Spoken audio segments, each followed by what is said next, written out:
Hello. I see I'm way off to this side. Maybe I'll go over here a little more. So I want to talk about gene key 14 because this is the gene key of the day. And this gene key is very close to my heart. It's in my prime gifts. If you want to get your gene keys chart, you can just go to genekeys.com and download your free profile. And I actually have the book with me right now, so I'm going to look a little in the book. First, we're going to start out with just a little talk about the shadow frequency of gene key 14, which is compromise, right? It's this feeling of, the analogy I really like that Richard gives in the book is that your vehicle is compromised, right? So like say the wheels don't work on your vehicle, the tires are worn, or in a worst case scenario, you only have 3 wheels on your vehicle, right? And it's bumping along the old road. If we think about the wooden carts and think about a wheel that's kind of broken. And so you're only going on 3 wheels. And this is that sense of like compromised. Your vehicle is compromised, right? So gene key 14 is all about the compromise of mediocrity, right? Because the programming partner for gene key 14 is gene key 8. And the 8 is all about the shadow frequency is mediocrity, right? If your soul and your spirit has this deep calling and you settle for something that is not feeding the deepest calling of your soul, you're going to feel compromised. And depending on how much your soul is impulsing you to truly live an inspired life, that mediocrity is going to feel more and more miserable. It's going to feel horrible. And the sense of compromise is going to feel really bad, right? It's like, okay, maybe you're like, okay, if I can just take antidepressants, maybe I can do this job that I don't really like. You know, I wanna be a singer, and here I am doing data entry at this temp job. It's like, wait a minute, it's not using my gifts, right? So it really feels like a compromise. So this is gene key 14, that feeling that your vessel, your vehicle, your dynamic movement through life, following your passion, is compromised, right? You're an angel, but your wings are tied, right? And you're walking on the ground. So that's the shadow frequency. Now, as we begin to listen to the inspiration within us and start connecting our life in each moment to its heroic probability. Well, that's kind of an interesting idea, right? That every moment of our life right now, there's so many timelines converging. There's so many beautiful streams that are coming into our river in every moment. And we want to catch the highest frequency that we can. Now, of course, if we're going through things in our lives that we really can't control, like a death of a loved one or global warming, all the things that definitely cause us to feel like, whoa, fear and grief and all that, we're not always going to be in joy. But every moment, there definitely is an inspired choice that moves us through the currency of every moment, the highest currency. And so as we learn to follow our deepest soul desire from moment to moment, hot flash. As we learn to follow that, we become competent. We start to experience competence. And that's the next level of vibration. That's the gift of gene key 14, competence. And so we're in this eclipse, right? Last night we had, in our Pacific time zone, last night I think it was 6 or 7 or 8 or something, we had this amazing eclipse, very powerful. And I'm trying to think of, I don't know what the moon is in right now. We know, of course, the sun is in Scorpio. I'm not sure where the heck the moon is, but I'm not going to worry about it.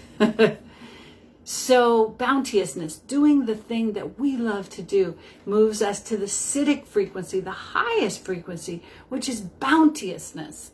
Now, you could think of bountiful, the word bountiful, but bounteousness, it got spelled wrong in my description.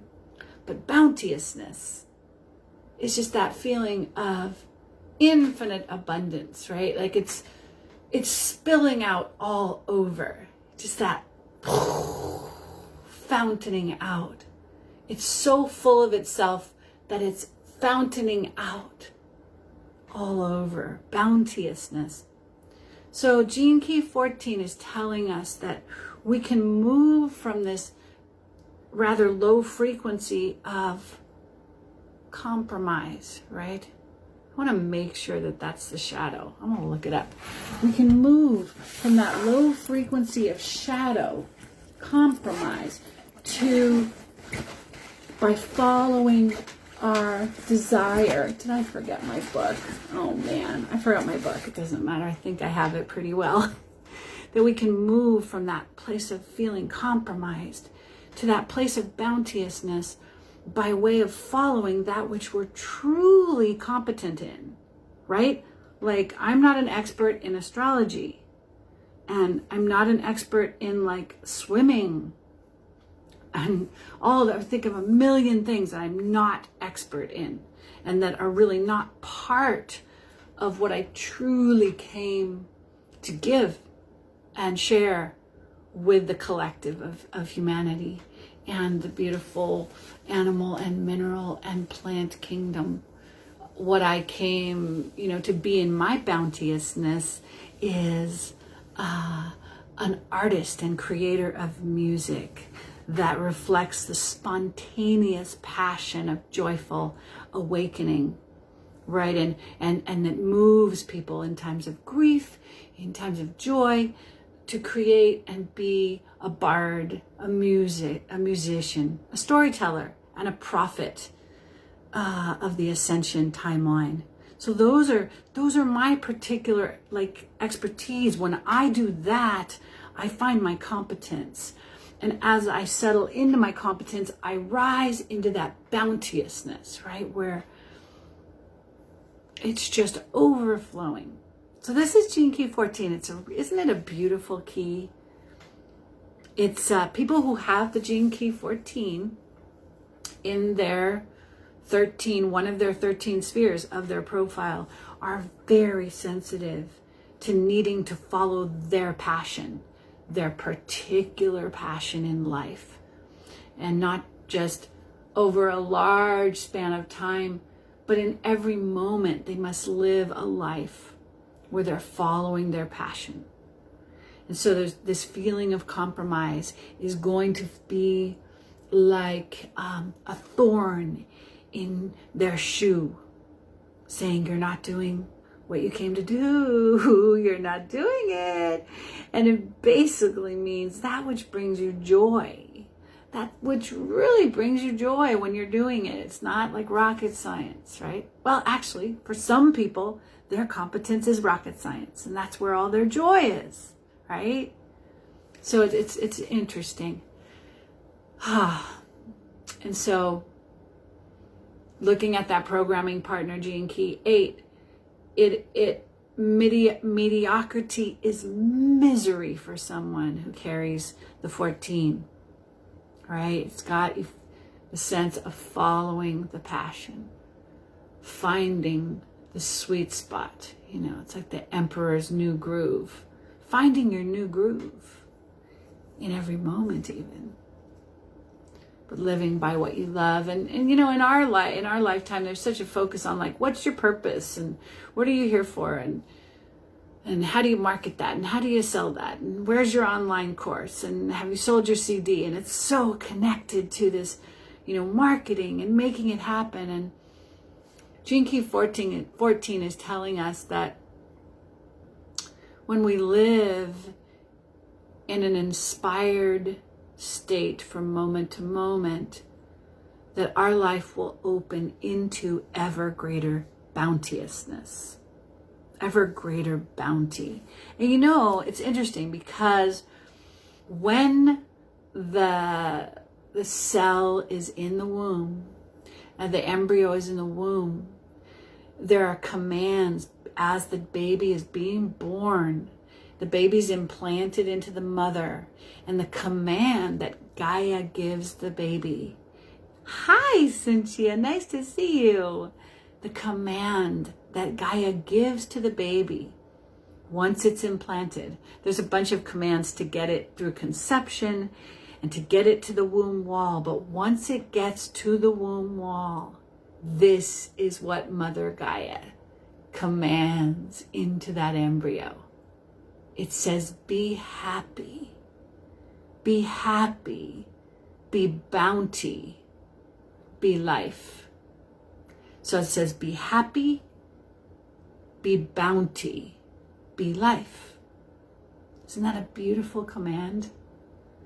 And that takes it all the way to the separation from the mother command. So it's just so beautiful. She's saying, be happy, be bounty, be life. So Gene Key 14, bounteousness. As we follow the competence of where our inspired moment takes us, in every moment, we become bounty.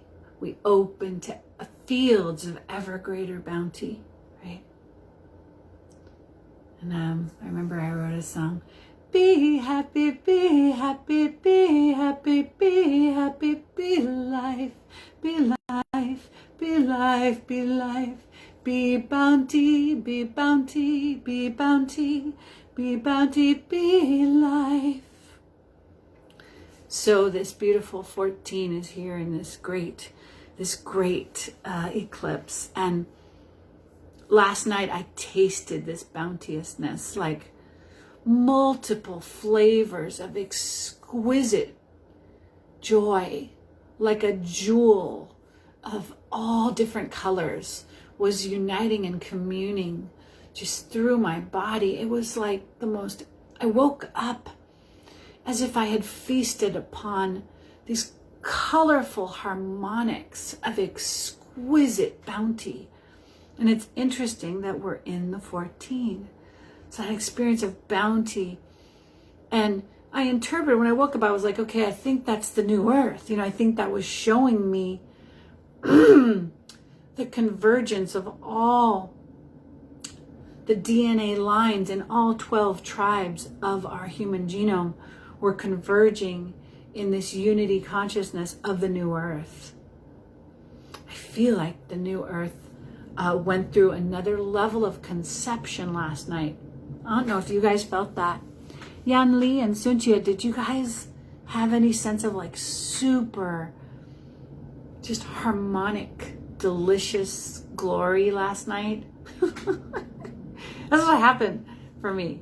And it's right as I woke up, there was fear too. There was fear all over it. And it's interesting because when we're birthing a new level of unity and love, when we're conceiving that, we also get a glimpse of everything that has to die for that to come into birth. And so there was the fear. There was the fear, right? Every compromised ego program that doesn't serve the good of every sentient life form has to die on this earth to conceive what was tasted last night. Right? So all of a sudden, everything's shaking in its boots. Every neural net program of ego that thinks it's something and that is running a compromised program that's actually inhibiting the good of all has to be dismantled.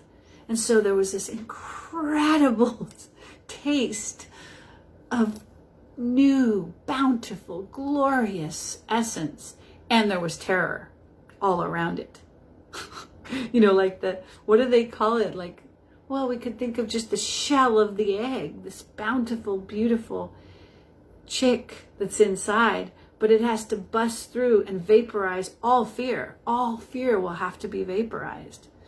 And all thought forms, thought programs, systems of government, taking it out to the micro, at the micro level, all thought forms, all programs that are fear-based in any way have to be dismantled.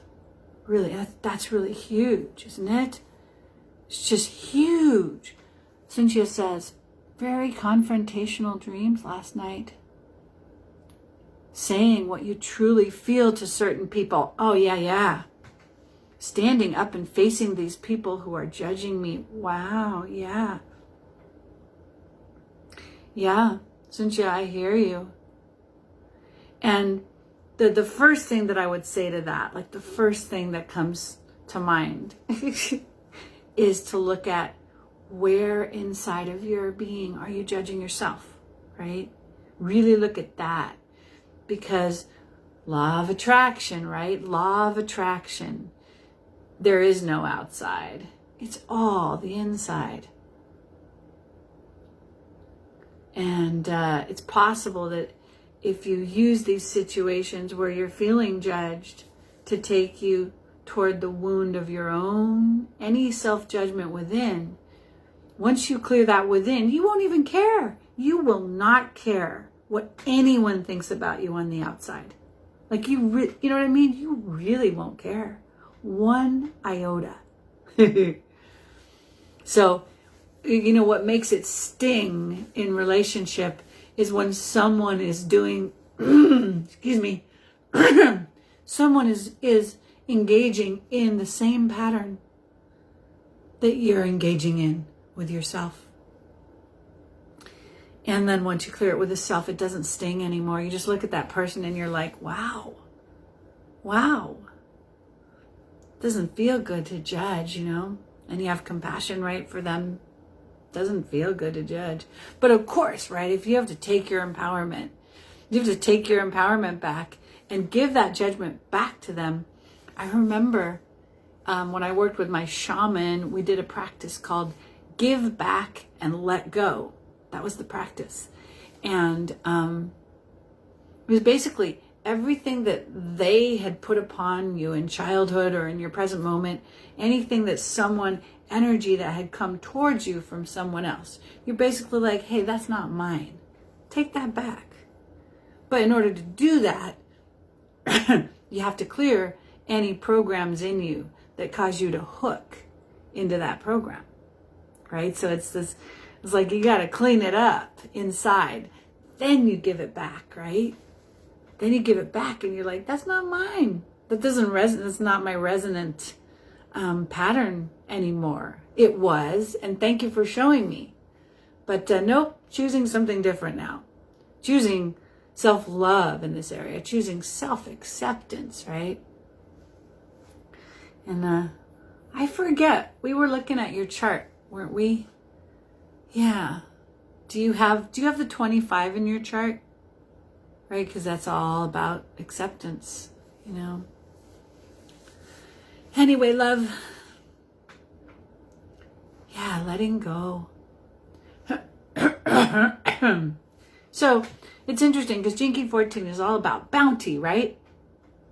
And I am a dog lover. I love dogs like my lungs love oxygen. And because we live in a muddy climate and we travel a bit and we are limited in our funds, we've never gotten a dog. We only got cats. I love cats too, don't get me wrong. Hi, Dean Kitty. I have a kitty over here. But I love dogs like they're my life. You know, I think it comes from Eskimo lifetimes where I lived with Siberian Huskies. You know what I mean? Like we slept with all of our sled dogs around us. I mean, they were like a part of our own body. How much we loved our Malamutes and our Siberian Huskies. So anyway, I haven't had dogs in my life, hardly at all. So I'm like literally dog starved every day of my life. I'm saying to Frank, I want a dog. And the last 3 days, I've had so many dogs. Dogs are everywhere. People just out of the woodwork asking me to sit for their dogs. And so right now, I have 3 dogs in my life. My friend is house sitting right around the block from our house with 2 dogs. And then here I have one wonderful dog named Georgie. George, such a good boy. And so I have this dog love just pouring all over me. I'm just like, oh my God, dog love, you know. After like, I don't know, since 1994, I haven't had a dog around me. And here it is. How many years is that? 20, I can't do the math. Help me, 27 years. And now dogs are just pouring out of the, just like, whoa. I used to have dreams that I was laying flat on my back and like puppies and dogs were just all around me. And now I've just got dogs everywhere and I'm just like, oh my God, my cup runneth over. Such gratitude for these beautiful creatures. And also at this house where I'm sitting, there's a cat who's adorable. He is so beautiful. His name is Dean Kitty. Dean, do you want to come up and say hi to the camera? He's in his bed right now, really cozy, so I won't roust him, but I'll post some pictures of Dean. And so when I walk George, Dean walks right along with us. So it's like this cute little incredible journey with Dean and George. And I'm just like, I'm so joyful. It was like, oh my God, not only do I have a dog, but I have a cat that I absolutely love that's walking with me, right? And the body's getting exercise. So anyway, if you're out there and you're in the Portland area and you need a dog sitter or a cat sitter, I think that's what I'm going to do for a while because it's so organic. I love animals so much, and it's a no-brainer to just hang out with these beautiful animals. Yeah, dogs have open hearts. Yep, they do. George is super sweet. Maybe I'll just show you at the end of this video now. I'll show you these beautiful animals. I'm at one of my best friend's house. Their Wi-Fi is really good, by the way. Way better than at our house. Where's Georgie? Georgie. Georgie's under the piano. This is George. George is under the piano. Georgie. We can't even see you, George. Oh, can't see George. He's under the piano. I'll post a picture of them on the comments to this video. And then here's Dean Kitty. Dean Kitty. Dean Kitty. Where did you go? Oh, Dean Kitty knows I was going to take his picture. Oh, there you are, Deanie. Oh, say hi. Say hi, Dean Kitty. Dean, you're so cute. Come up here. Oh, come over here. Oh, blah, blah, blah, blah. Okay, so this is Dean Kitty right here. He has a rainbow collar because he likes to chase birds. Dean Kitty. Oh, okay, Dean Kitty. He likes to chase birds, and so they put a rainbow collar with a bell, so the birds have a good chance of getting away. He's the cutest little guy. All right, Deanie. Deanie, where are you? Anyway, so happy Gene Key 14 Day. And may we all be tasting this bounteousness evermore by following the path of our passion in every moment, right? We have competence when we follow what our heart leads us to in every moment. So don't compromise. Follow the path of your deepest passion.